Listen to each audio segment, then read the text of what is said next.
katakanlah sekolah itu hari itu dia harus ujian misalnya, ya kan? Atau lagi masa-masanya ujian lah, tapi anaknya sakit gitu. Harusnya kan kalau tindakan preventif ini sudah dilakukan, artinya anak itu tidak akan kehilangan haknya untuk memperoleh pendidikan yang dijamin oleh undang-undang, oleh konstitusi.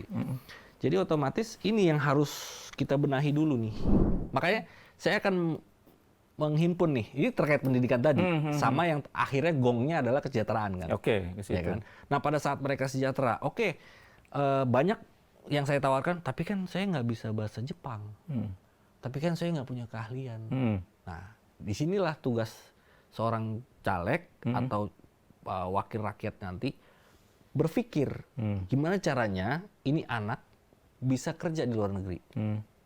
Ya, akhirnya saya pikir kalau misalkan you nggak bisa bahasa Jepang, tidak punya keahlian, you berangkat ke sana dilatih.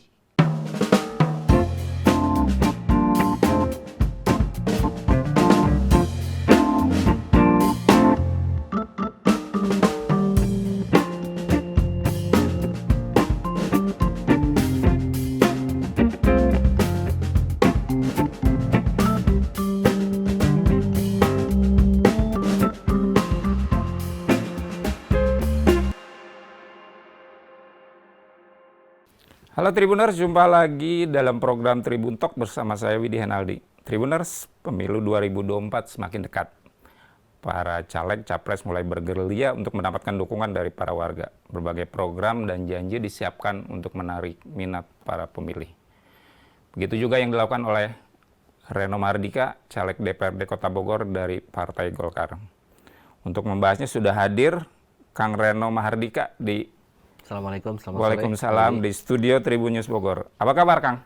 Baik, alhamdulillah. Saya panggil Akang aja ya? Boleh. Silakan. Masih muda nih. Kalau kayaknya kita panggil Bapak terlalu formal nih. Siap. Apa aja, Kang? Iya. Terima kasih. Iya. Kang, pemilu tinggal kurang dari 1 bulan. 14 Februari. Apa yang sudah Akang lakukan untuk mempersiapkan itu, Kang? Sebagai caleg nih. Iya. Oke, sebelumnya sih kalau saya pribadi, saya itu sebenarnya udah mulai itu dari tahun 2022. 2022? Lumayan saya ya. udah mulai. Udah hampir 1 tahun ya. Bukan kampanye ya, tapi pengenalan saya mau mulai melakukan pemetaan terhadap dapil-dapil saya itu seperti apa sih. Kemudian saya mau lihat karakteristik voters di dapil saya seperti apa gitu. Nah, jadi kemudian juga saya istilahnya belusukan kecil-kecil lah gitu. Sudah mulai dari 2022 sebenarnya. 2022. Dapilnya sekarang Tanah Sareal ya? Tanah Sareal. Oh, wilayah ini ya? Wilayah ini. Ya, kantor kita aja deh. Mantap. Nah, dari 2002 yang Kang Reno lakukan apa, Kang? Pemetaan yang sudah Akang lihat di lapangan, seperti apa, kondisi seperti apa yang Akang temukan? Oke, kalau ya soal teknis canvassing, pemetaan itu pasti dilakukan oleh semua caleg-caleg lah. Tapi ya yang jelas, saya menemukan masih ada beberapa permasalahan klasik yang dari dulu sampai hari ini belum juga kelar atau lebih dari sempurna gitu. Ya itu pertama ya soal kesehatan. Kedua ya terkait dengan pendidikan. Kesehatan dan pendidikan ya. Ya mohon maaf, saya ini di Dapil Tanah Sareal itu bukan kecamatan atau dapil seperti Bogor Timur Tengah, Utara yang notabene mereka tuh dari segi ekonomi lebih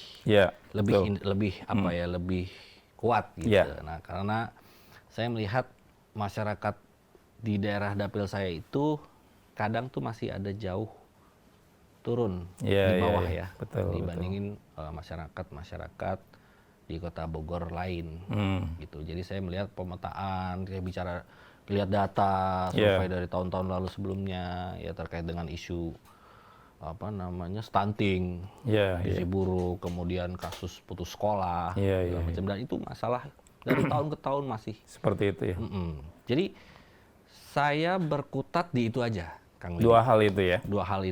Karena itu fundamental sekali ya. Fundamental karena itu yang diamanatkan konstitusi. Iya. Jadi saya nggak mau bicara keluar dari koridor itu bahwa Kota Bogor harus begini, harus punya infrastruktur ini, enggak. Karena yang saya mau bangun ini adalah SDM-nya dulu. SDM-nya. Karena kalau kita berangkat dari diri yang sehat, Ya kasus apa aja ya, misalnya dari BPJS atau apapun gitu ya.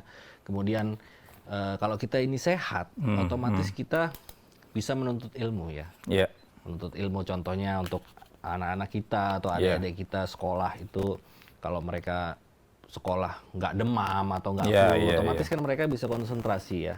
Nah karena dua hal itu sangat berbanding lurus gitu, sangat bergantungan gitu. Kalau dia sehat, dia bisa belajar, otomatis dia akan sejahtera, yakin saya. Jadi kesejahteraan itu akan mengikuti dari dua hal tadi. Yang penting sehat dulu. Jadi infrastruktur linear udah ke situ ya. Linear. Jadi infrastruktur kesehatan kita harus dibenahi dulu. Sistem kita sudah bagus sebenarnya. Sistem sudah bagus. Sudah bagus. Gitu. Jadi cuma memang tidak berjalan dengan baik. Ya memang ada masalah-masalah yang saya kumpulkan ya dari masyarakat itu terkait dengan BPJS yang sudah mati, yang kemudian kebetulan ada masyarakat yang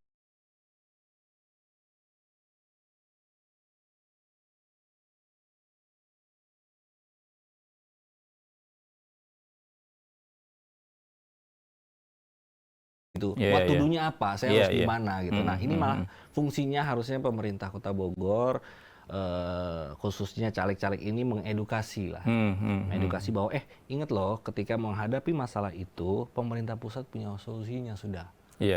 Apa itu? Namanya UHC. Nama UHC itu United Healthcare. Nah jadi semua BPJS yang mati itu sekarang dialihkan ke sana. Gampang kok bikinnya, cuman terbitkan SKM, daftar administrasi, langsung bisa. Mereka bisa langsung ditangani, gitu loh. Nah, BPJS ini juga kan ada BPJS yang keluarga ya. Ya kan, Pak Widi juga pasti tahu tuh BPJS yang untuk anak, ibu, segala macam.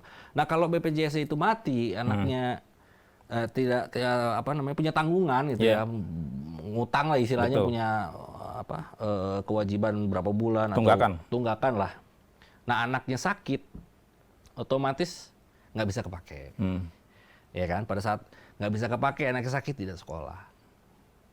Katakanlah sekolah itu hari itu dia harus ujian, misalnya, ya kan? Atau lagi masa-masanya ujian lah, tapi anaknya sakit, gitu. Harusnya kan kalau tindakan preventif ini sudah dilakukan, artinya anak itu tidak akan kehilangan haknya untuk memperoleh pendidikan yang dijamin oleh undang-undang, oleh konstitusi. Jadi otomatis ini yang harus kita benahi dulu nih. Klasik kan memang, masalah kesehatan itu klasik. Tapi itu terus-menerus. Kang Reno menemukan hal itu di dapil Kang Reno ya? Banyak. Stuntingnya kita itu, Kota Bogor aja, itu 18%. Betul. Itu data tahun lalu. 18%. Artinya apa? Akan menyentuh 20%. Berarti menurut saya 18% itu signifikan. Bayangkan 18% yang kurang gizi, dia dengan kondisi kesehatan tidak baik, yang otomatis tidak akan bisa menempuh pendidikan dengan baik, ya kan? Terlepas itu dalam keadaan tidak mampu secara keuangan atau tidak mampu secara fisik, gitu kan? Sayang, bayangkan, siapa tahu 18% dari anak-anak itu adalah generasi emas. Kita bicara Indonesia 2045 generasi emas. Betul. Indonesia emas ya. Gimana Indonesia mau jadi bangsa atau negara yang emas? Kalau kita tidak membenahi dari sekarang nih, masyarakatnya masih ada seperti itu. Betul. Kalau itu kita benahi, insya Allah tercapai itu. 18% dari 1, sekian penduduk Kota Bogor kan cukup besar ya?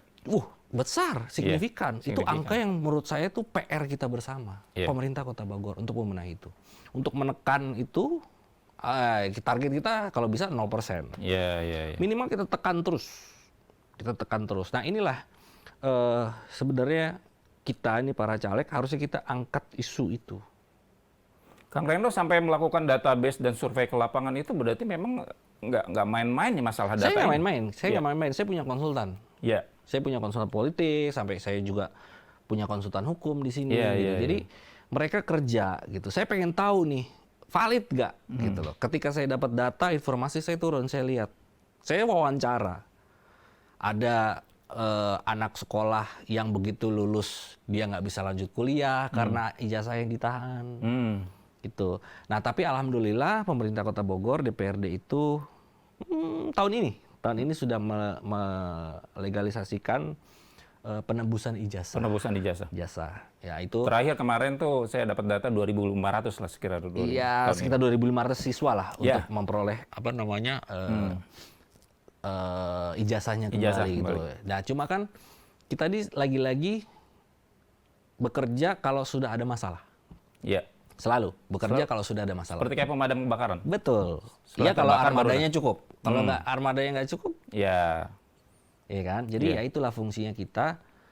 Diri kita pun sendiri harus selalu upgrade SDM-nya. Iya. Iya kan? Kalau kita mau mewakili masyarakat yang kebijakan kita itu akan berdampak langsung terhadap masyarakat, ya kitanya harus di-upgrade SDM-nya sendiri. Iya. Gitu. Untuk apa? Ya agar kita care. Kita datengin gitu loh. Jadi caleg atau anggota DPRD itu kita tidak bicara program. Ya kan? Karena fungsi DPRD itu kan 3 kita tahu.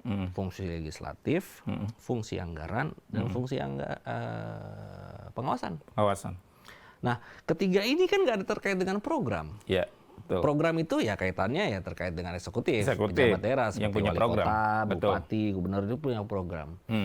Nah, kita ini tuh fungsi legislatif gitu loh. Jadi kalaupun memang teman-teman eksekutif punya hambatan, Pak, kita mau bikin program, tapi nggak ada legislasinya, nggak ada peraturannya, kita buatkan, gitu loh. Sepanjang peraturan itu, ya itu tadi berdampak langsung, karena apapun produk kita itu kan berlakunya seumur hidup. Panjang, gitu loh. Selama undang-undangnya masih berlaku. Selama belum dibatalkan atau dicabut. Aturannya masih ada. Aturannya masih ada. Nah, gimana kita mau menerbitkan peraturan yang memang tepat outputnya, hasilnya berdampak langsung dapat dinikmati oleh masyarakat kalau kita nggak tahu core masalah itu seperti apa. Jadi kita nggak bisa bermimpi, wah Kota Bogor harus punya infrastruktur ini, harus punya program ini. Nggak dulu. Percuma kita punya infrastruktur segitu bagus, tapi SDM-nya, masyarakatnya belum dibangun. Tapi mohon maaf kalau saya mencermati beberapa visi misi atau program kerja caleg-caleg lain ya, saya tidak menyebutnya. Lebih kepada janji seperti ini, perbaikan jalan segala macam. Tapi sepertinya ada yang berbeda dari Kang Reno sendiri yang ditawarkan justru lebih kepada pengembangan SDM. Betul, ya. Kalau saya secara pribadi ya saya sekolah di Bogor, saya besar di Bogor gitu ya. Jadi saya tidak pernah, saya advokat, saya tidak boleh menjanjikan sesuatu, itu kode etik. Saya advokat juga gitu ya. Jadi saya tidak boleh menjanjikan sesuatu kemenangan dari kasus terhadap klien saya, itu udah melekat gitu.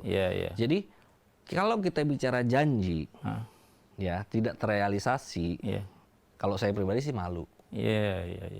Gitu. Jadi yang masyarakat butuhkan itu bukan janji sebenarnya. Kinerja aja. Gitu. Jadi yang ditawarkan oleh Kang Reno sendiri apa untuk konstituen? Kalau konstituen saya sih, saya mau benahin itu tadi tuh. Kesehatan, pendidikan. Itu ya? Kok nggak terkait dengan ekonomi Pak Kang Reno atau kesejahteraan Kang Reno? Enggak. Kesejahteraan itu akan mengikuti dari 2 hal itu. Kalau kita sehat, ya kan, kita bisa belajar, otomatis kita jadi pinter. Jadi pinter, kita jadi kreatif. Pada saat kita jadi kreatif, kita akan tahu nih, anak-anak kita ini, masyarakat Bogor ini, SDM-nya mereka udah tahu akan mau kemana. Ya kan, apakah mau buka usaha, UMKM misalkan, atau usaha mau bikin anak-anak SMK nih, anak-anak SMK yang jurusannya otomotif misalkan. Kalau mereka memang pinter, berprestasi, dia akan pasti tahu tuh, wah kalau anak sekarang kayaknya anak-anak motor lebih lagi menggaung nih, lagi naik lah ibaratnya. Saya mau buka bengkel motor aja deh. Jadi mereka tuh nggak perlu lagi diarahkan, mereka udah cari sendiri jalannya. Nah, di sini fungsinya pemerintah setelah itu hadir paling depan, gitu, terhadap generasi-generasi ini. Hadir, Anda maunya apa? Pasti modal kan? Kita kasih modal. Anggarannya ada nggak? Ada. Pemerintah daerah? Pemerintah daerah, khususnya Kota Bogor. Ada nggak? Ada. Pasti ada, gitu loh. Peraturannya, kalau nggak ada peraturannya, kita buatkan peraturannya. Karena fungsinya legislatif di situ. Iya, fungsi legislatif. Biar apa? Anggarannya keluar. Sekali lagi, fungsi anggaran lagi kan. Iya. Nah, pada saat kita bantu mereka, kan kadang setelah kita bantu, kita tinggal nih. Kebanyakan seperti itu. Kebanyakan seperti itu. Iya, Nah, ini terjadi. Kita hanya tinggal. menggugurkan kewajiban. Menggugurkan kewajiban. Yang penting program saya jalan. Iya. Tupoksi saya jalankan, terserah deh, gitu ya. Iya. Kalau saya nggak mau gitu, harusnya pemerintah nanti ke depannya merawat. Iya. Artinya saya butuh modal usaha 20 juta. Kita kasih 20 juta nih, Kang. Oke. Ya kan? Tapi setelah itu mereka bisa mengelola nggak? Karena Iya. memaintain atau memelihara sesuatu itu lebih berat. Ya, jadi pemerintah itu nggak berhenti hanya kasih modal. Iya. Kasih ya dong aksesnya. Kasih dong pelatihan. Berarti legislatif punya tanggung jawab di situ untuk melakukan Oh iya, ini pengawasan. tanggung jawab kita semua sebagai pemerintah daerah. Gitu. Tapi selama ini kan banyak yang program yang sudah dilakukan oleh pemerintah daerah pada akhirnya berhenti di tengah jalan karena mungkin fungsi pengawasannya juga kurang maksimal. Berhenti di tengah jalan ini kan pengertiannya bisa macam-macam ya. Oke. Kalau saya pribadi, yang penting adalah komitmen. Ketika kita menghadapi satu masalah, masa iya kita berhenti? Iya. Ya kan? Kita tahu semua pasti ada solusinya, gitu. Ya kan? Kalau kita nggak paham terhadap masalah itu, undang aja ahli atau konsultan apa gitu. Nggak ada salahnya kok. Yang penting ini selesai masalah gitu loh. Ya kan? Nah, balik lagi ke tadi. Pada saat kita memberikan bantuan tadi, modal, kita kasih pelatihan terhadap pengusaha-pengusaha aksesoris motor atau bengkel-bengkel motor ini. Biar apa? Biar mereka tidak tutup, tidak bangkrut. Karena membuka usaha itu nggak semudah yang kita pikir. Membukanya mudah. Memaintainnya itu loh. Karena kadang ada usaha yang buka tutup. Buka restoran nggak lama tutup. Nah, ini kan karena kita nggak punya pengetahuan untuk mengelola. Kaitannya terkait dengan marketing, pengelolaan keuangan, terus pengelolaan SDM-nya mereka di internal, ya kan? Infrastrukturnya seperti apa. Nah, inilah fungsinya pemerintah juga harusnya hadir memberikan itu.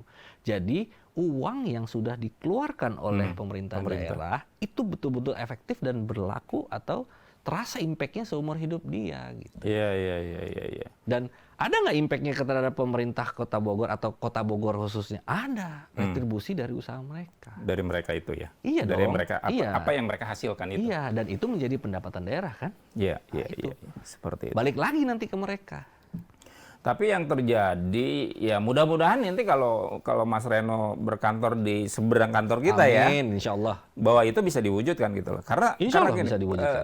Yang terjadi bahwa punten-punten ya, saya tidak menyebut dari partai mana, dari caleg mana, atau dari wakil rakyat mana. Selama ini hanya sekedar yang tadi saya katakan bahwa kok sepertinya menggugurkan kewajiban. Rapat, paripurna, terus ketemu konstituen, reses, ya udah kunjungan dapil, ya kan? Iya. Pada akhirnya terus kemudian ketika ada kejadian atau apapun, baru turun. Ya.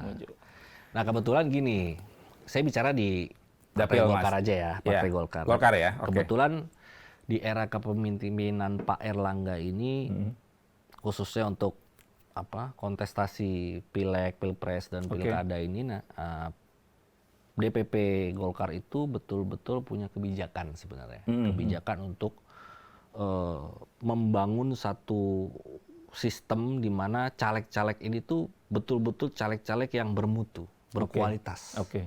Jadi saya pribadi di DPD Golkar Kota Bogor itu kemarin juga tes.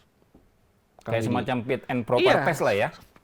Fit and proper, betul. Betul itu. Saya nggak tahu ya di partai lain ya. Iya. Tapi di partai kami itu lakukan itu. Agar apa? Ketika kami terjun ke masyarakat, kita tahu what to do-nya apa. Gitu loh. Karena kita, ya mohon maaf, banyak kan hari gini artis-artis, selebgram nyalek. Gitu. Karena di kontestasi ini yang kita perlukan tuh ya 3D, kan. Dikenal, disukai, dipilih. Dikenal aja nggak jadi jaminan ya? Dikenal aja nggak jadi jaminan kita jadi anggota DPRD. Atau disukai pun belum tentu juga orang dipilih. mau pilih ya? Iya kan? Karena itu related sekali. Linear tiga-tiga ini kita butuh tiga-tiganya. Nah, untuk cara kita dikenali itu ada metodenya. Untuk cara kita disukai itu ada metodenya. Untuk akhirnya pada saat 14 Februari itu kita nanti dipilih oleh masyarakat itu ada metode. Nah, inilah yang dilakukan oleh Partai Golkar itu untuk melakukan BIMTEK. Pelatihan terhadap seluruh caleg Partai Golkar di seluruh Indonesia. Luar biasa ya. Itu serentak. Ya memang jadwalnya agak beda-beda. Berbeda. Jadi kita 3 hari itu, tempo hari tahun lalu di Puri Begawan itu kita belajar, Kang. Kayak penataran gitu lah ya. Kayak penataran diklat lah. Diklat lah ya. Jadi bimbingan. Setelah pelatihan itu berapa bulan kemudian kita diuji. Kan katanya kita melakukan sosialisasi. Kan katanya kita melakukan pemetaan terhadap masyarakat. Diuji sama masing-masing DPP. Dites, wawancara, terus kemudian ujian tertulis. Jadi banyak juga dari teman-teman yang gugur, gitu loh. Jadi alhamdulillah saya termasuk yang beruntung nih. Beruntung bisa maju sampai daftar nomor tetap itu. Gitu loh. Dari DCS ke DCT, saya alhamdulillah lolos nih. Kan? Nomor 10 nih saya dapatkan. Nah, itu prosesnya panjang, Kang, dan itu sulit.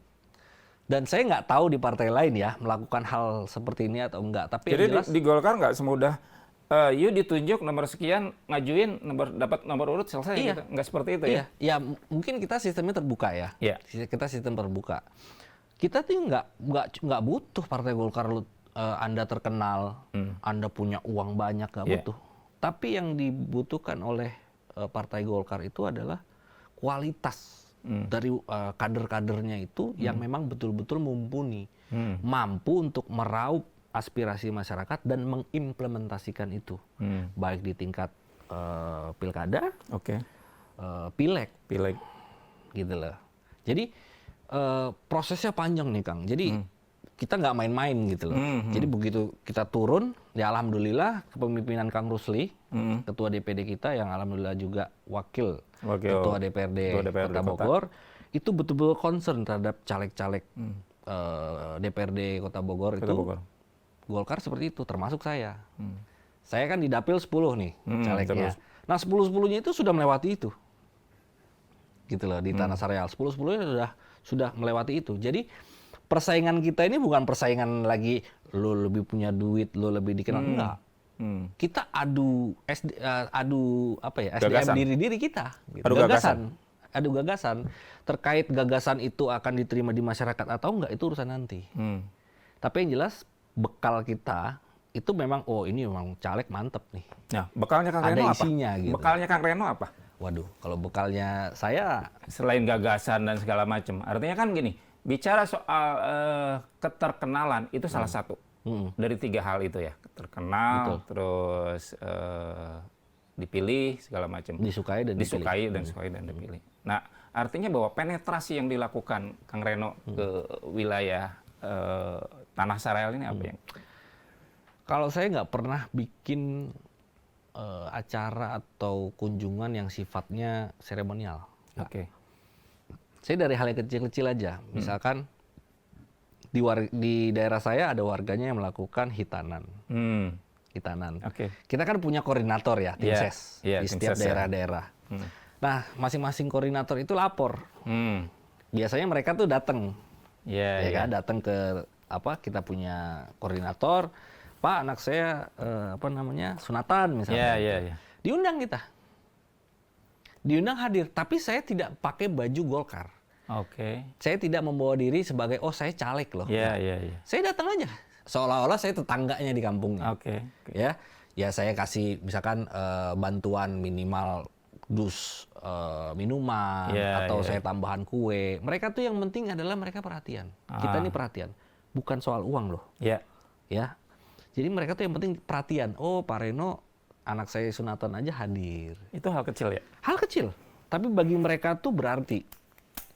Anak urusan gini aja dia perhatian nih. Apalagi urusan yang lebih gede. Gitu. Mudah-mudahan seperti itu ya? Contohnya seperti itu. Mudah-mudahan Pak Reno nanti seperti itu Insya Allah.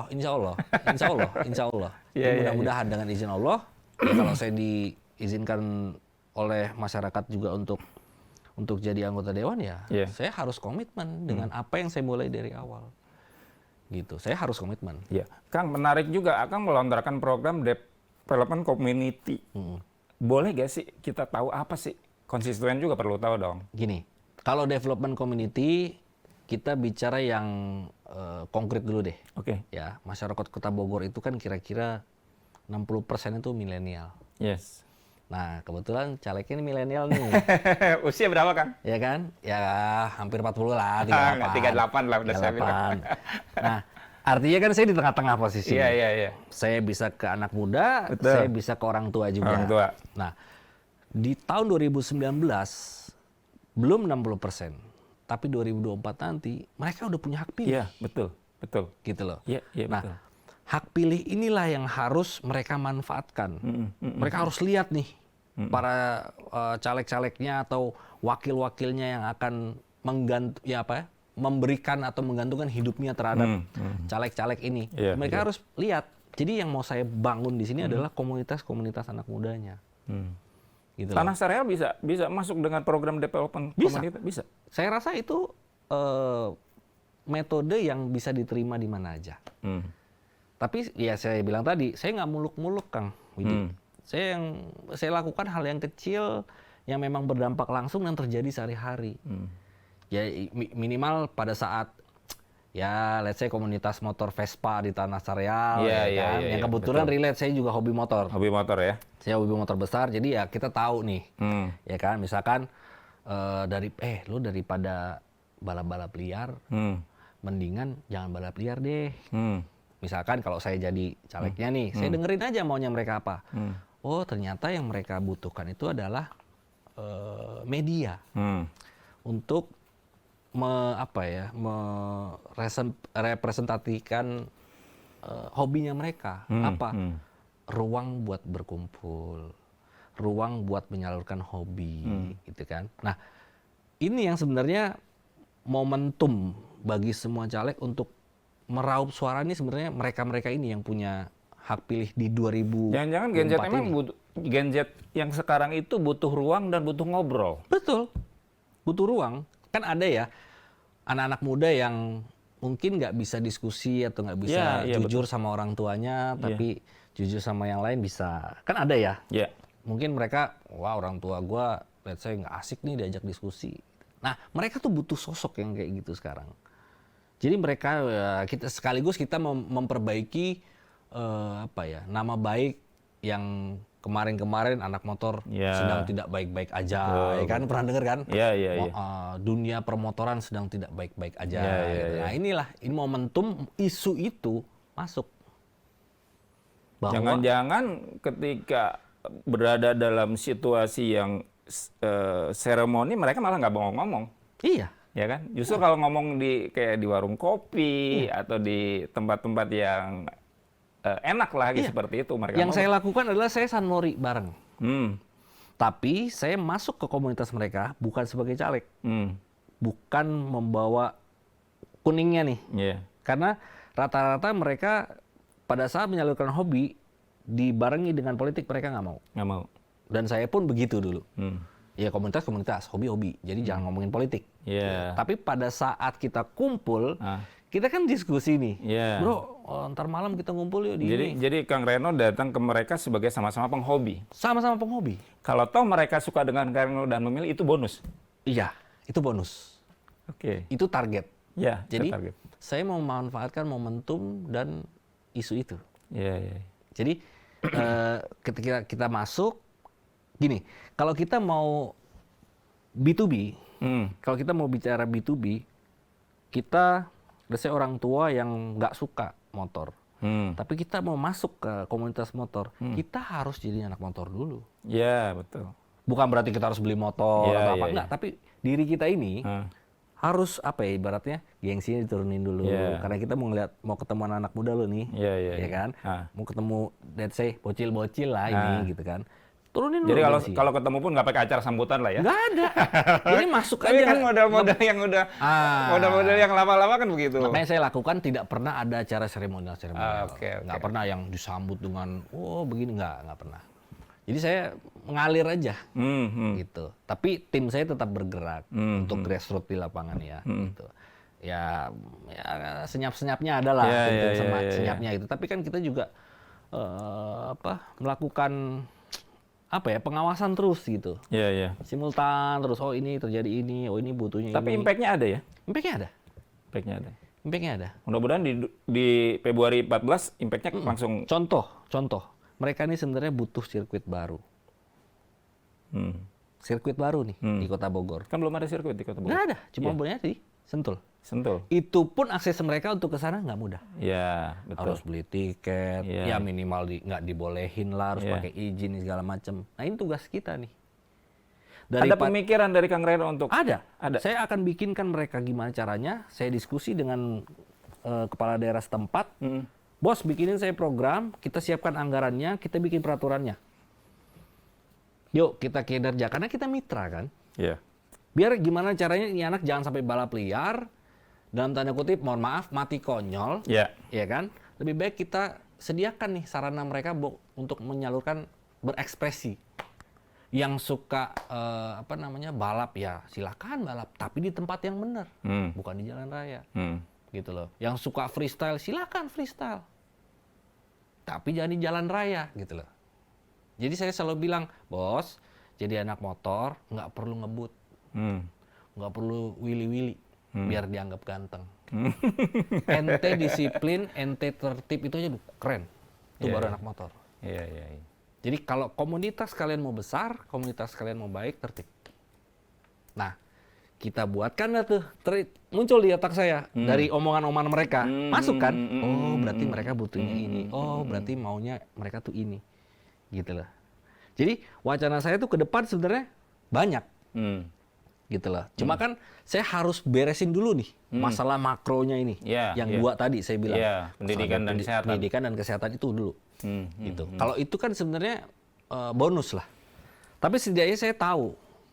Nah gimana mereka mau bisa motoran, gimana caranya, gimana mereka bisa mengekspresikan hobinya kalau mereka aja nggak sehat. Iya, betul. Gitu. Jadi sebelum melangkah ke sana beresin dulu nih. Jadi percuma saya bangun sirkuit, saya bikin peraturannya, saya siapkan anggaran. Kalau SDM-nya nggak bagus kan gitu. Makanya yang seperti sekarang kan pemerintah kota ya sudah mulai melek untuk memberdayakan dari sisi kesehatannya. Terus ruang publik untuk warga olahraga, kan banyak GOM di mana-mana, di Tanah Sareal juga di Manunggal. Mungkin itu salah satu juga yang memang untuk menyerap dua hal itu, ya kan? Satu kesehatan dan satu pendidikan. Nah nanti mungkin Kang Reno punya cita-cita yang lebih tinggi lagi ya. Di balik itu tuh apa yang, iya kan? Seperti tadi betul. Sirkuit. Karena untuk menyerap ya itu generasi yang memang membutuhkan ruang, ya kan, seperti itu. Sama satu lagi yang saya temukan, mungkin bagi mereka keadaannya sudah telat ya, kayak misalkan mereka lulus SMA, mereka nggak tahu mau kemana, ya, atau dalam kondisi SDM-nya yang kurang. Saya ada program sebenarnya Kang Widi, yang ibaratnya saya akan bisa realisasikan kalau saya sudah terpilih. Gitu. Jadi saya ada program sebenarnya untuk menyerap tenaga kerja. Yang insya Allah akan kerjasama sama Jepang. Ini sudah jalan.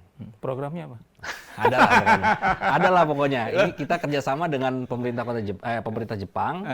Karena Jepang saat ini butuh SDM. Butuh tenaga kerja nih. Boleh dicek di Google. Betul nggak kata-kata saya? Tapi saya ada relasi, ada koneksi lah ke sana. Gimana caranya nih anak-anak yang baru lulus bisa kerja di Jepang? Di Jepang. Oke. Seberapa besar? Berapa persen? 3 tahun. Quantity? Pasti. Ini pasti. Karena mereka kuotanya tuh setiap ini tuh ada yang 8.000 setiap tahun. Itu jalan terus. Makanya saya akan menghimpun nih. Ini terkait pendidikan tadi sama yang akhirnya gongnya adalah kesejahteraan kan. Ke situ. Ya kan? Nah, pada saat mereka sejahtera, banyak yang saya tawarkan, tapi kan saya nggak bisa bahasa Jepang. Tapi kan saya nggak punya keahlian. Nah, disinilah tugas seorang caleg atau wakil rakyat nanti berpikir gimana caranya ini anak bisa kerja di luar negeri.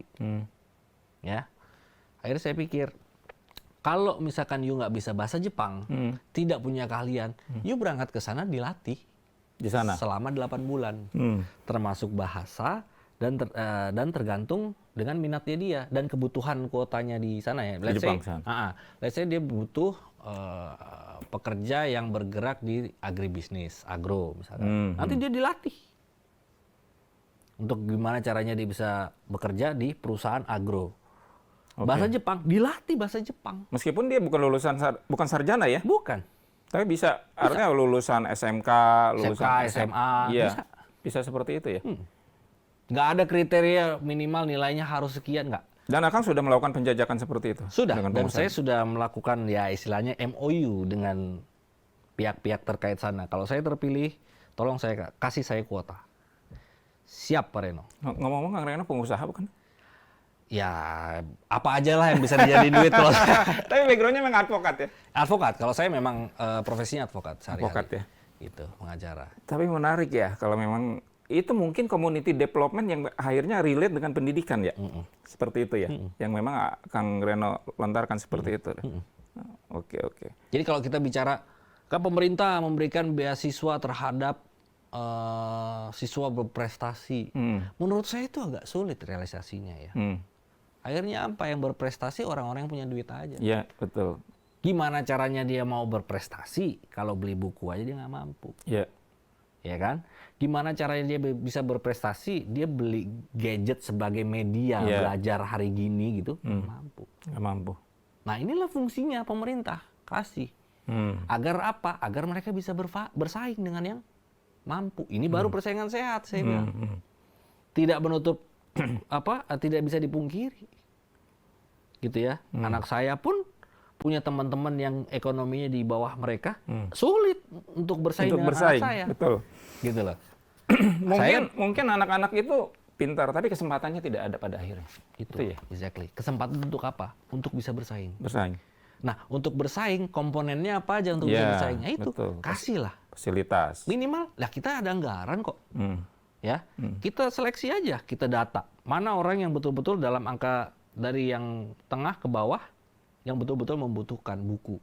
Kita kasih gratis. Anggarannya ada itu? Ada loh. Nggak ada, kita anggarkan. Itu fungsinya kita. Nggak ada, ayo kita pikir sama-sama. Sebenarnya ada nggak sih untuk anggaran seperti buat pendidikan? Ada. Tapi saya baru tahu loh. Ada. Selama ini kemana ya anggaran seperti itu?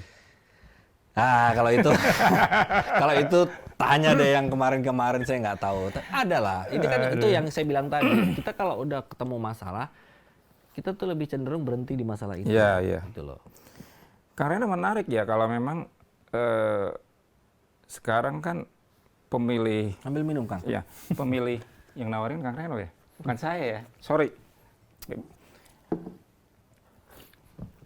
Hampir 60% pemilih itu kan Gen Z ya. Gen Z ya, generasi Z di tingkat daerah maupun tingkat kota maupun tingkat nasional. Jadi memang related ketika memang caleg-calegnya memang masih kalangan masuk di usia muda ya, yang memang masih bisa mengupgrade, mengikuti perkembangan dengan kemauan anak-anak Gen Z itu ya, seperti itu. Nah, bagaimana mengelaborasi untuk kedepannya nanti ketika memang tadi beberapa program disampaikan oleh Kang Reno ya untuk mengakomodir generasi Z segala macam. Tapi persoalannya kan bagaimana menopang perekonomian mereka. Karena fundamental dasar juga perekonomian mereka, ya kan? Betul. Bagaimana anak-anak ini bisa bersaing, memiliki kesempatan untuk bersaing, tapi mereka secara ekonomi di bawah. Tidak mampu. Dan itu terjadi di dapilnya Kang Reno. Nah, dan lebih banyak. PR-nya seperti apa? Jadi gini, saya bicara data dulu ya. Iya. Data dari tahun lalu, Kota Bogor itu anak putus sekolah itu jumlahnya dari 500-an. Bogor Tengah, Bogor Utara, Bogor Timur, Bogor Selatan, Tanah Sareal. Itu ada 500 kasus. 107-nya itu kasusnya terbesar di Tanah Sareal. Itu sekali lagi, daerah Tanah Sareal itu memang lebih banyak yang di bawah. Agak beda nih. Makanya saya bilang, ini dapil neraka nih. Iya, betul. Gitu. Jadi ya banyak orang yang akhirnya nggak mau nggak untuk berani dapil di sini, nggak berani atau apa. Tapi di sini lah saya belajar gitu ya. Masa sih ya sih bener neraka, saya pengen tahu nerakanya itu seperti apa sih. Begitu saya dengar, oh ternyata masalahnya ini, masalahnya itu, pasti ada solusinya. Kan kembali lagi ke kita, Kang. Ya kan? Fungsinya kita datang ke sana yang ngasih solusi. Kalau ya udah kewajiban kita, udah wayahna. Gitu. Kalau mereka mah bos kita kan. Jadi saat bos kita maunya ini ya kita nurutin gitu. Maunya mereka ya. Iya kan? Jadi sebenarnya yang bos kan mereka, bukan kita gitu. Malah kadang kita kebanyakan terbalik. Tuannya itu rakyat ya? Tuannya itu rakyat itu sebenarnya. Karena ya rakyat itu adalah absolutnya dari suatu negara itu rakyat. Nggak mungkin jadi suatu negara kalau dia nggak ada rakyatnya. Gitu loh. Jangan dibalik ya? Jangan dibalik. Jangan orang pikir saya wakil rakyat, kamu mau kaya, ya udah kayaknya saya wakilkan aja. Yang kaya wakilnya aja. Iya gitu. Kamu mau makan di restoran, ya udah saya yang wakilin makan di restoran. Ini kan yang terjadi sampai hari ini gitu. Jadi ya itu balik lagi ke diri kitanya. Niatnya tuh apa? Innamal biniat kan semua kan dari niat gitu. Jadi menurut saya insya Allah kalau saya memang diizinkan oleh Allah, oleh masyarakat Bogor, jadi saya akan jalankan tuh. Gitu lah. Solusi solutifnya apa tuh? Yang terkait apa nih? Yang 100 itu sekian. Tadi, saya punya solusinya. Yang itu tadi? Putus sekolah nih, dia nggak bisa lanjut sekolah di kampus, ya kan? Kamu kerjain dulu 3 tahun di sana. Selama 3 tahun. Terserah kamu mau balik lagi. Karena kuliah bisa kapan saja ya? Karena belajar itu nggak tua atau muda kan? Jadi nggak ada yang pernah telat. Kamu mau kerja sana 3 tahun, balik lagi boleh. Nggak balik lagi juga nggak apa-apa. Itu balik lagi ke kalian. Tugas pemerintah adalah memajukan kesejahteraan kalian. Gitu loh. Kalau kalian bisa pulang bawa duit jadi sesuatu, yang terangkat derajat martabatnya siapa? Bukan calegnya, keluarganya, masyarakat sekitarnya. Kan. Nah, minimal pada saat mereka kerja di sana, dia punya bekal. Dan ini udah ada contoh ya. Saya ada contoh berkaca, saya dikasih contoh kasus dari saya punya relasi itu. Dia bawa orang dari daerah Kerawang, putus sekolah SMA, belajar di sana. Begitu pulang, dia di sini bikin bisnis, Kang. Setelah pulang dari sana? Iya. Berarti dia sudah punya modal ya? Modal apa? Pendidikan. Itu yang lebih bernilai, dan nggak bisa dinilai dengan uang. Jadi ada transfer teknologi. Iya. Dan dia bawa keahlian dari sana. Itu juga sebenarnya poinnya kan di situ, gongnya di situ juga. Iya. Gitu loh. Jadi seperti saya bilang tadi, bangun dulu SDM-nya. Masa iya sih nggak mau kuliah di sana, dibayarin. Pokoknya bawa badan aja udah. Bawa badan, koper, belajar di sana. Kerja di sana boleh, menetap di sana boleh. Mau balik lagi juga monggo, lebih bagus. Bangun tuh sama-sama kita Kota Bogor. Dengan ilmu kalian, gitu loh. Seperti itu, oke. Simpelnya seperti itulah ya. Seperti itu. Iya. Kang, bicara lagi ke soal dapil ya. Di Golkar sendiri saya nggak mau ngebahas caleg lain ya. Di Golkar sendiri kan persaingannya cukup ketat ya. Oh sangat. Iya kan? Karena dari ya itu tadi saya bilang kita dicetak betul-betul tuh ya untuk gimana caranya bisa betul-betul caleg yang ada isinya gitu. Iya. Gitu. Dan akan nomor urut 10. Nomor urut 10. Di Tanah Sareal. Meliputi berapa kelurahan tuh? 11. 11 ya? Dan 11-11-nya udah di... Alhamdulillah sudah. Rata-rata persoalannya hampir sama. Di 11 kelurahan. Sama. Seperti itu. Ya, mostly ya. Karena kan dia kayak seperti di Cibadak, itu kan sebenarnya udah komplek. Terus Cimanggu. Daerah binaan wilayah saya deh, minimal yang Ahmad Yani. Itu kan sebenarnya udah komplek-komplek gede-gede kan. Iya. Tapi justru kayak dari daerah Mekarwangi ke sana, itu kan daerah, mohon maaf, daerah perkampungan ya. Gitu. Jadi itu yang lebih banyak sebenarnya. Kalau kalau Ahmad Yani sih udah bagus lah ya. Udah bagus. Karena jadi sini kan pusat ekonomi ya kalau dibilang. Saya nggak khawatir soal ekonomi mereka, nggak. Gitu. Tapi yang saya khawatirkan adalah ekonomi mereka nih. Di sebelah sana, gitu. Yang terkait tadi 107 putus sekolah. Ya dari 500. Sisanya puluhan di kecamatan lain. Tapi terbesar dari Tanah Sareal. Nah berarti ada apa? Berarti kan tertinggal nih dibandingin kecamatan lain. Gitu. Karena kan Tanah Sareal itu termasuk kecamatan atau baru hasil pemekaran kan. Masuknya kan apa namanya kabupaten. Betul. Nah, jadi sebagian kabupaten. Ya mungkin ya kalau dilihat dari situnya mungkin masuk akal. Tapi kan nggak boleh nih sekarang. Sekarang dia sudah masuk Kota Bogor, jadi harusnya rata. Gitu. Kalau kita udah bicara sekolah ada PPDB, kan harus rata katanya. Ya, sekarang kita bicara itu harus rata juga. Gitu. Itu bicara pendidikan ya. Itu pendidikan sekolah aja bisa kok diterapkan oleh Kang Bima Arya untuk PPDB tadi. Kenapa yang itu enggak gitu loh. Tapi memang di Dapil Tanah Serial tantangannya cukup berat ya. Berat. Luar biasa berat. Dan berani banget Kang. PR. Iya, antara berani nekat. Ya itu beda tipis, beda tipis. Ya, tapi ya itu lagi kembali lagi ke kita. Dan berani nih. Kembali lagi ke kita sebenarnya. Oke. Gitu. Menarik Kang. Kita tinggalin dulu masalah program nih. Kayaknya kita tunggu nanti di 2024 ya. Siap, apakah terrealisasi atau tidak. Insya Allah. Pertanyaan yang bikin saya menarik juga ya. Usia 38 tahun. Lagi unyu-unyunya gitu. Lagi unyu-unyunya gitu kan. Usaha lagi bagus. Advokat juga. Kok nyemplung ke politik sih? Nyemplung ke politik. Gini, yang menggerakkan saya, kenapa harus balik lagi ke Kota Bogor? Karena nggak bisa dipungkiri, Kang. Saya bisa jadi seperti sekarang ini karena Kota Bogor. Meskipun banyak beraktivitasnya di Jakarta. Iya, meskipun saya cari uangnya di Jakarta, terus saya kuliah di Jakarta. Kenapa sih mesti repot-repot? Karena saya pengen lihat Kota Bogor berubah. Kan saya udah berubah? Iya, Kota Bogor tapi sudah berubah. nggak semuanya beruntung seperti saya loh. Salah satunya, ya dalam keadaan keterbatasan saya dulu, saya termasuk salah satu yang beruntung sebenarnya.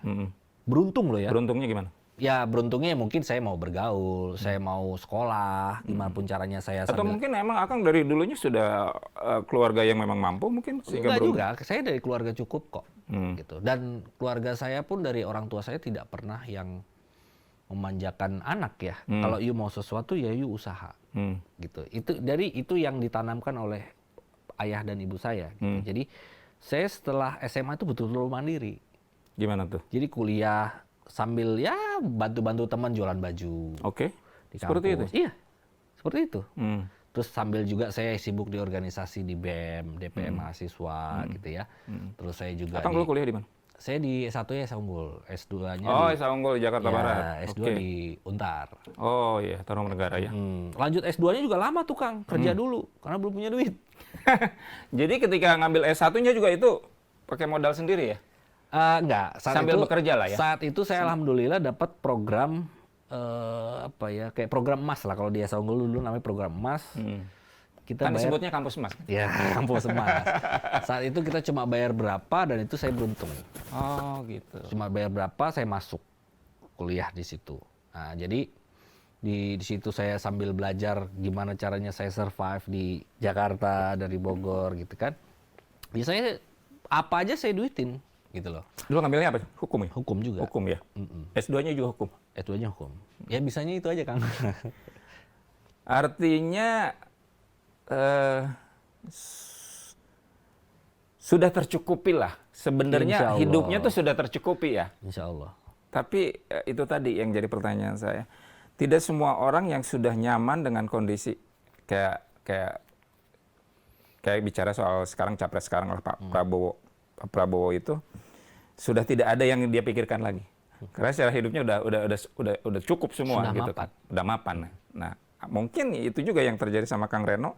Tiba-tiba setelah udah punya usaha di advokat, ya mungkin dari segi apa yang didapatkan juga besar segala macam, tapi mau bersusah payah untuk menjadi caleg yang memang pada akhirnya harus ngurusin hal-hal yang... Iya, karena saya punya prinsip gini, saya ini termasuk orang yang tidak pernah puas akan pencapaian ya. Tapi setiap pencapaian saya bersyukur, selalu bersyukur. Karena prinsip saya, ketika saya mencapai satu titik tertentu, saya bersyukur dan saya berhenti, saya akan disusul. Gitu loh. Jadi bukan berarti saya nggak bersyukur, saya bersyukur sekali, gitu loh. Jadi saya nggak pernah ngerasa puas akan pencapaian sesuatu, tapi saya bersyukur, alhamdulillah sudah sampai di sini. Ya kan? Apa nih yang belum? Ya kan? Saya nggak puas nih, naik lagi. Ketika naik lagi di situ, saya bersyukur lagi. Gitu loh. Jadi posisi ini yang membuat saya, kalau manusia sudah bersyukur, insya Allah nggak akan ngerasa kekurangan. Berarti jadi caleg ini juga bukan pencapaian terakhir dong? Bukan. Bukan. Bukan. Ada rencana-rencana dan ada cita-cita lain yang... Oh iya, pasti. Karena saya punya misi, saya pengen merubah sesuatu. Merubah negara ini. Kan nggak mungkin seorang Reno merubah negara ini tanpa dia ada di dalam pemerintahan. Nggak mungkin. Nggak mungkin. Kalau bicara ngerubah negara, bisa jadi cita-cita jadi presiden. Ya kita nggak ada yang tahu kan. Kita nggak ada yang tahu ya, garis hidup ya. Bisa jadi Kang Widi juga bisa jadi presiden. Oh, ada loh yang berangkat dari jurnalis jadi menteri. Banyak kan. Nah itu jadi kalau kita manusia bersyukur, insya Allah nggak akan ngerasa kekurangan. Betul nggak? Jadi kesejahteraan orang tuh bukan dinilai dari finansial loh ya. Ada orang yang mungkin hidup di bawah kita, ya let's say orang yang hidupnya di jalan, tapi karena mereka bersyukur, mereka nggak kekurangan. Gitu. Justru yang repot kayak kita kayak, waduh kayak kemarin kita baru bayar ini, suruh bayar ini lagi. Gitu. Masih tetap ada kurang-kurangnya. Jadi bebannya tuh tergantung dari kita lagi ya, balik lagi ke kita semuanya kan. Gitu pola pikirnya. Terus bicara politik yang sekarang dijalani Kang Reno, sebenarnya meneruskan siapa Kang di keluarga? Orang tua masih emang garis politiknya ada? Kebetulan ada. Kebetulan ada. Jadi kalau jujur kalau di dalam pemerintahan, di legislatif itu belum pernah ada. Cuma dari partai juga ada gitu. Dari Golkar juga sebenarnya gitu. Jadi Golkar lama lah ya. Golkar yang bahula gitu ya. Zaman-zamannya Pak Harto lah. Jadi ya saya sebagai pionir mungkin. Pertama insya Allah dari keluarga ini dari keluarga yang meneruskan saya, ini. Yang meneruskan ini. Gitu. Jadi saya juga berangkatnya juga penuh pertimbangan, penuh pertentangan dengan ayah sama ibu saya karena saya banyak diskusi kan, banyak kekhawatiran lah, awas kamu begini, awas jangan salah jalan. Orang tua nggak ikut ini ya, nggak terjun di politik? Enggak ya. Enggak. Cuma dari keluarga lain, dari ya memang ada lah ya. Golkarnya ini masih ada. Iya. Jadi darah politiknya masih ada lah ya. Masih ada. Seperti itu. Nah, 2002 sudah mulai melakukan pemetaan, mapping segala macam dan memutuskan untuk menjadi caleg. Kenapa baru sekarang? Apa baru menemukan hal yang memang gue harus turun nih? Karena gue ngelihat itu tadi. Kita nih harus jadi orang yang bisa memanfaatkan momentum. Momentum apa nih? Momentum eranya anak-anak muda nih sekarang. Jadi anak muda ini sekarang ini eranya. Jadi ayolah semua anak-anak muda, apa yang ada dalam potensi kita, kita keluarin semua buat kebaikan bangsa ini. Jadi saya lihat momentum ini, alhamdulillah ada sedikit rezeki, ya kan. Kemudian juga ada sedikit waktu. Kalau kemarin-kemarin kan saya biasa lah merintis usaha tuh kan nggak.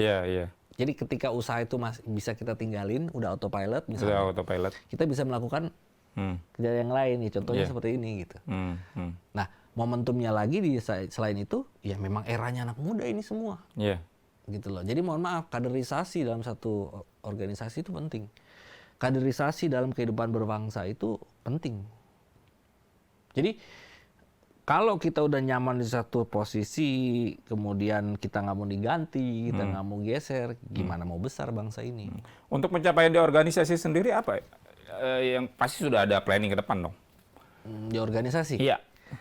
Kalau di organisasi sih ya kontribusi aja lah terhadap sekarang organisasi. Di DPD kan? DPD sekarang. Sebagai apa? Sebagai? Fungsionaris. Karena kan saya dari DPP kan. Oh, dari DPP. Sebenarnya sebelumnya di DPP. DPP. Oh, gitu. Berarti sudah di pusat ya sebenarnya. Di pusat. Bermainnya ya. Bermainnya gitu. Tapi nggak mau loncat langsung ke pusat ya?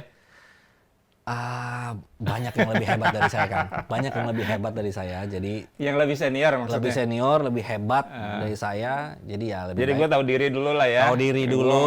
Lebih baik gue ngurusin daerah gue sendiri tanah dulu kelahiran deh. Dulu lah ya. Kasarnya gitu. Ya, karena semua pasti akan ada jenjangnya seperti itu. Betul. Exactly. Kenapa milih Golkar? Karena Golkar itu apa ya? Partai yang paling berpengalaman. Iya.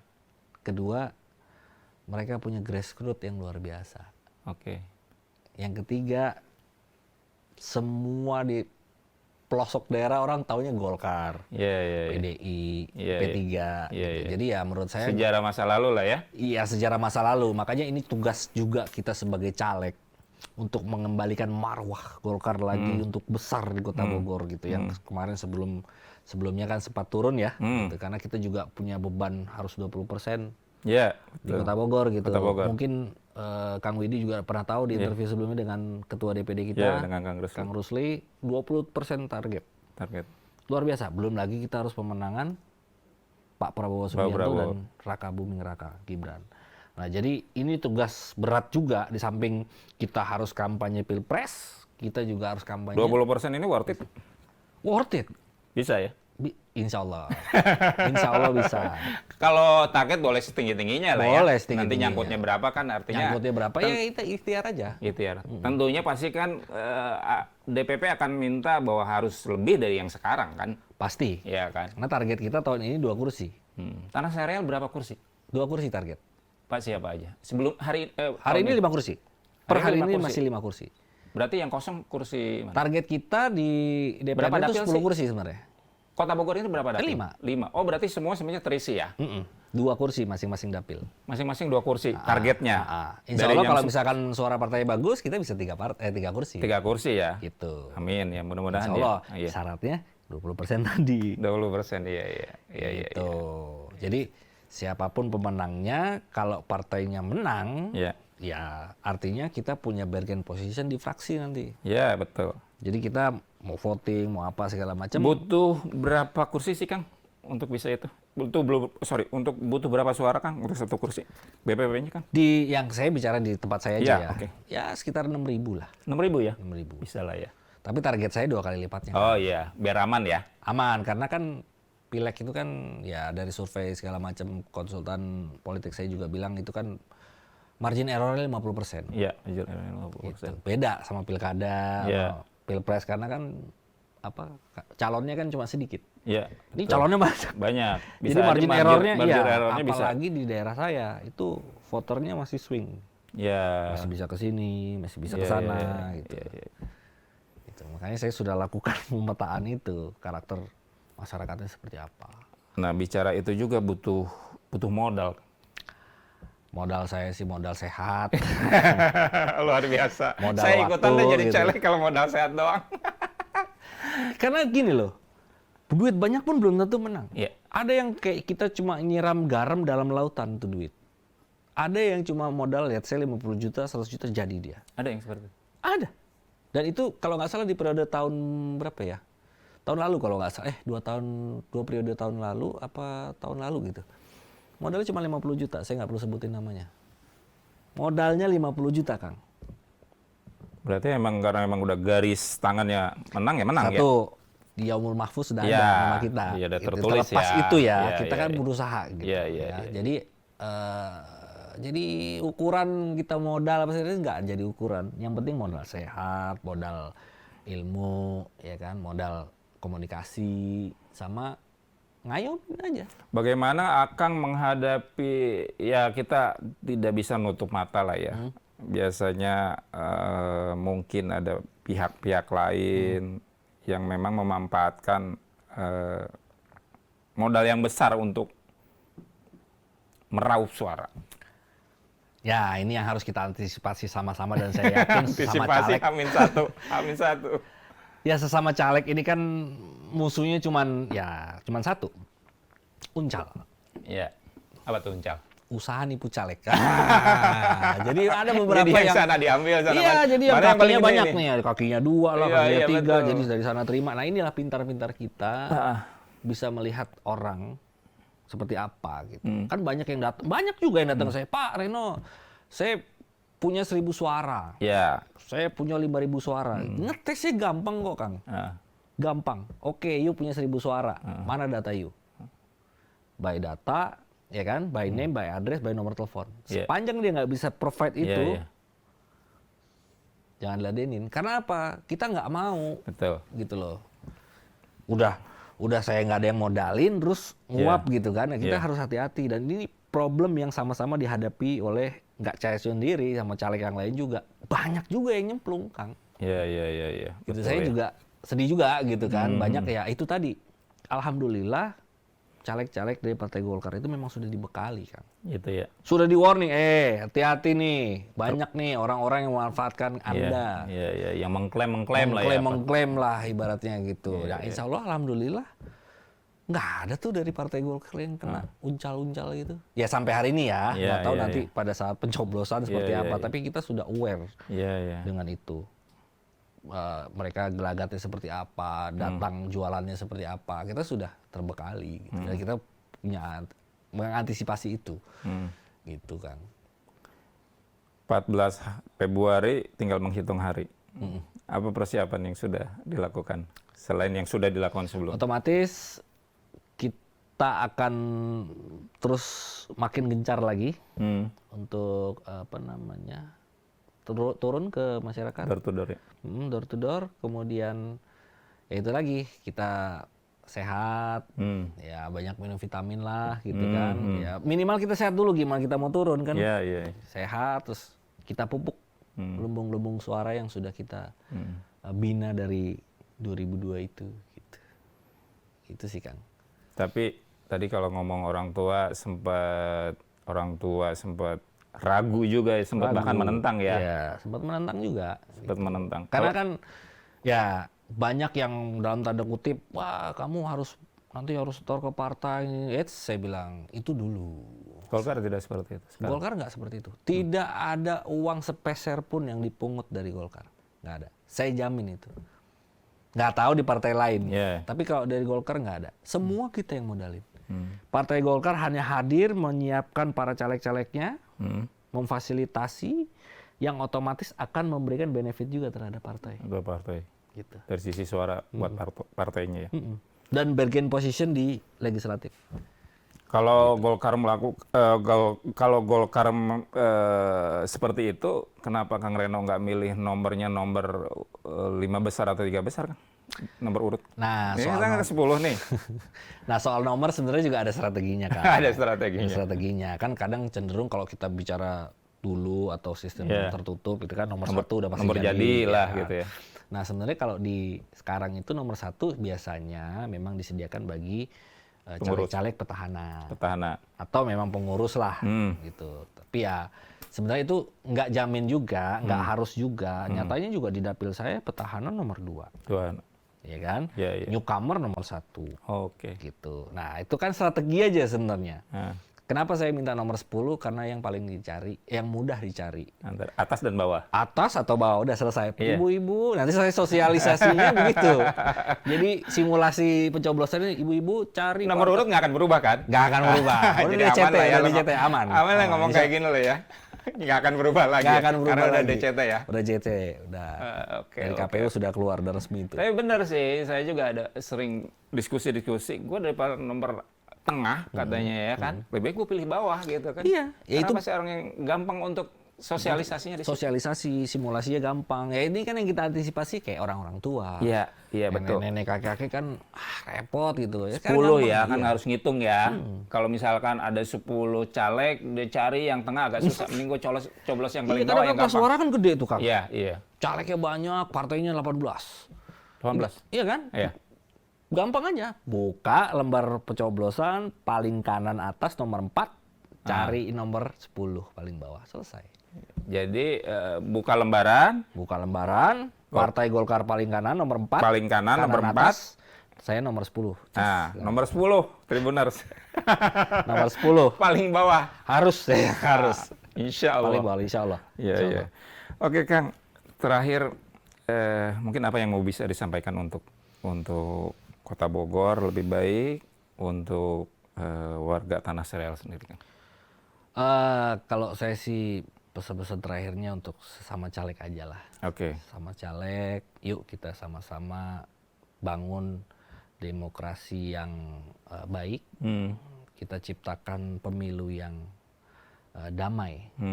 Jangan lagi ada ya bermain di belakang atau kita saling singgung apa. Karena kedewasaan bangsa itu dilihat dari situ. Politik santun ya? Politik santuy. Jangan sampai ada polarisasi lagi ya? Nah itu, karena siapapun yang menang, itu sebenarnya no problem. Siapapun yang menang. Intinya adalah gimana kita menciptakan satu solusi yang akan diterima sama masyarakat. Bukan karena kita berantemnya, enggak. Kita udah ada nama kita kok masing-masing di Yaumul Mahfuz. Intinya gitu aja. Jadi nggak usah khawatir kalau teman-teman yakin dengan suaranya masing-masing nggak akan berubah, ya nggak perlu menjatuhkan yang lain atau merusak APK teman-teman caleg yang lain, nggak perlu lah. Santuy aja hidup kita ini. Oke, menarik. Karena saya mencermati dari penyampaian terakhir itu ada terbersit di kepala saya, tapi nggak usah saya sebutkan. Ini nanti aja. Nanti aja. Kita di luar studio kita ngobrol. Terima kasih Kang Reno. Saya yang terima kasih Kang Widi. Saya terima kasih Tribun News Bogor sudah memberikan kesempatan. Saya merasa terhormat sekali untuk diundang hari ini. Sukses tanggal 14. Semoga lancar. Amin, insya Allah. Semoga janji-janjinya juga nanti bisa direalisasikan di Jalan Pemuda. Kita bertetangga di sini. Iya kan? Ini dapil saya. Iya, dapil. Dapil saya ini. Mudah-mudahan di sini ada yang juga KTP Tanah Sareal. Iya, mohon jangan lupa yang tinggal di dapil Tanah Sareal, coblos nomor 10, Reno Mahardika. Oke. Gitu, Kang. Sip. Tribuners, menarik ngobrol dengan caleg muda ya. Ternyata memang nyambung, gagasannya banyak, apalagi pemilu 2024 ini. Teman-teman di generasi Z itu mendominasi. Jadi Kang Reno Mahardika ini caleg dari Dapil Tanah Sareal nomor urut 10. Silahkan nanti mungkin di tanggal 14 bisa berkontribusi. Teman-teman, yang jelas teman-teman harus datang ke TPS tanggal 14, jangan sia-siakan. Gunakan hak pilihnya hak pilihnya jangan disia-siakan, karena hak pilih teman-teman menentukan nasib bangsa dan menentukan nasib Kota Bogor juga. Jangan golput. Jangan golput. Itu pesan dari Kang Reno. Terima kasih teman-teman semua. Terima kasih Kang Reno. Terima kasih sudah hadir di sini. Terima kasih Tribun News Bogor. Nanti kita akan berjumpa di podcast berikutnya, Tribun Talk berikutnya. Saya Widi Henaldi, pamit undur diri.